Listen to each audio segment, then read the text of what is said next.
ఆసరా మహారాజు తానే సమిధల్లె మారి నిలువెల్లా వెలిగెరా భోగాన్ని విడిచి త్యాగాన్ని వలచి తాపసిగా నిలిచెరా జనక్షేమమే తన సంకల్పముగా తన ఊపిరి హోమజ్వాలలుగా స్వర్గాన్నే శాసించెనురా అమృతమును ఆహ్వానించెనురా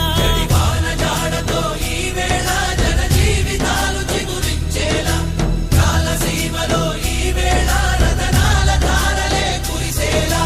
కల్లు కల్లు మని సిరిము వల్లే చినుకే చేరగా జల్లు జల్లు మని పులకింతల్లు పుడమే పాడగా హరివిల్లు ఎత్తి కరిమబ్బు వాన బాణాలే వేయని నిలువెల్ల మనసు వడగళ్ళు తాకి కడగళ్ళే తీరని జడివా